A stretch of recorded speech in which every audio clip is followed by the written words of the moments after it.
Hello, Miss Lahart here, coming at you for LT5 of Chapter 2.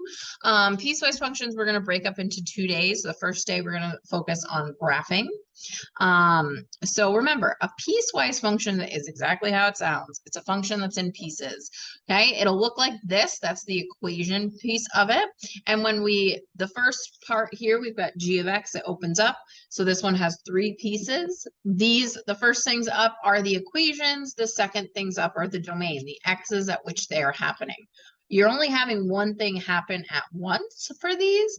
Okay, so when x is less than -2, we're here. When x is between -2 and 3, we're at -x. And then when x is greater than or equal to 3, we're at -x minus 1. And that's the graph. So today we're graphing these beautiful things. Okay, that's exactly what I just kind of said. All right, so first one up, consider the piecewise function given the formula f of x equals x minus 3. So first off, we're going to start with x minus 3 when x is -3 to 0. Okay, so that means right there in our table, here we go. So when x is -3, we're going to plug it into x minus 3. So -3 minus 3, we get -6, and that's our first coordinate. -2, when we do -2 minus 3, we get -5. -1, we get -4. Now, I do have to plug in the 0. So when I do 0 minus 3, I get -3. However, because it's not equal to 0, I've got to use that as an open point. So there's my first piece of that section. Now, I'm going to go to the second section for the rest of the table. I'm going to plug in 0 to start with to f of 1/2 x plus 4, and I get 4 out.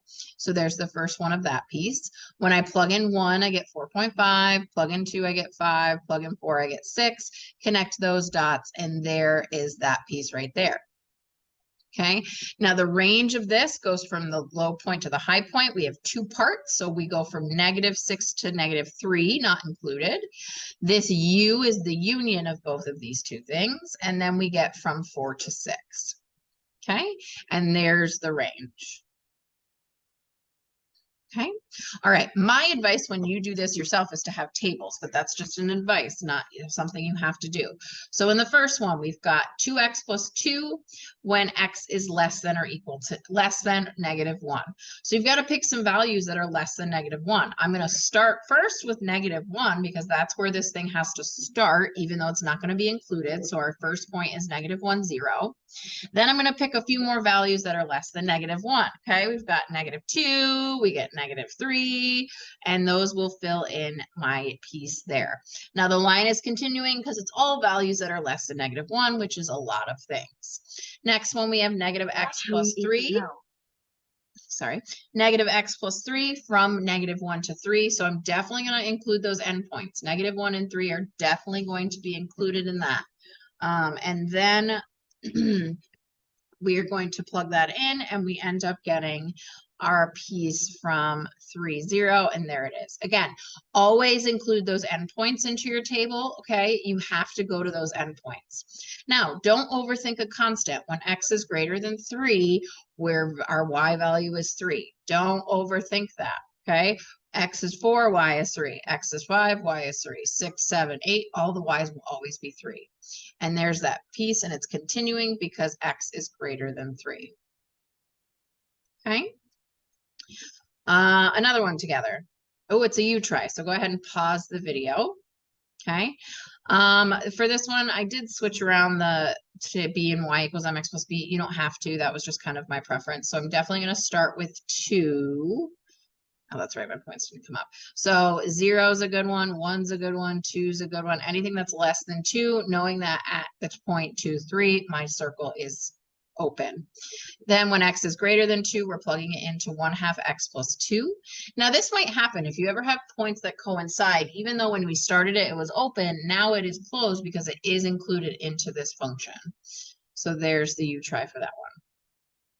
Okay, now we have to go the other direction. If I give you a graph, so this is f of x, so we're going to open up an f and x box. This clearly has 3 different pieces. Okay, so first we need to go after the equation of the first piece here. You need to know your slope and your y-intercept. So if I look at those coordinates, guys, it is going up 3 over 2, up 3 over 2. So that would be 3/2 x, and then the y-intercept, if I kept going, would be +7. Okay, now domain-wise, this thing starts when x is -8 right there, and it goes to where x is -2.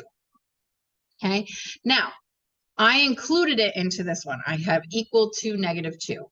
So now when I go to you do the next part, I have to keep that in mind. So the next part is a horizontal line. Please don't overthink this. What is that y value? That y value is 4. When does that happen? From -2 is less than x is less than or equal to 3. Now, I could have included it there, but then that one would have had to been open here. Okay, and I hope you can see my cursor.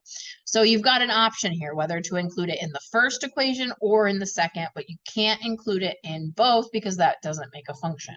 Remember, every x has to have one y. Okay. The next one.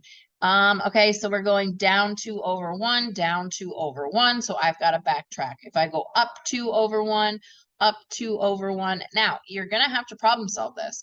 I'm at my high point right here, and I haven't hit my y-axis, but I know that I go up 2 more. So if that high point is 8, I know that my y-intercept is going to be 10. And you might have to think about that. Okay, and again, that was down 2 over 1. I think I said that wrong. The slope from right to left is down 2 over 1, down 2 over 1. And then that happens when x is 3. And again, same situation. I can either include it in the second piece or the third piece, not both. So I didn't include it in the third. And then it goes to where x is 6. Okay. Another one. Here we go. So this is g of x. I'm going to open it up. I've got 3 pieces. My slope for this one is down 1 over 1. So if I continue that, hold on, let me click because it looks cool.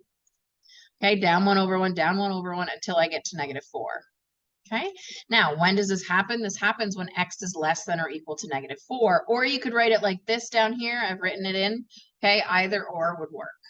The next one, horizontal, don't overthink that. It's just a y value of 5. That happens when x is -4 to 1, not including the -4. Next one, we have a slope of up 1 over 1, up 1 over 1, so a +1 slope, and then it happens when, and if I continue that downwards, we get a y-intercept of -3. And then that happens where x is greater than 1. And LaRose is in the building. All right, so LaRose came in again, and I don't know where we were. Hopefully we finished it off for this problem. I'm not sure if we did, but hopefully it's okay. Okay, so this is a you try. So go ahead, pause the video and try this example. All right, so we've got h of x. It's got 3 pieces. This was a slope of up 1 over 1, up 1 over 1, y-intercept of 0. And then there we go. Okay. Other than that, that's the lesson. Have a great day. Miss Left Heart out.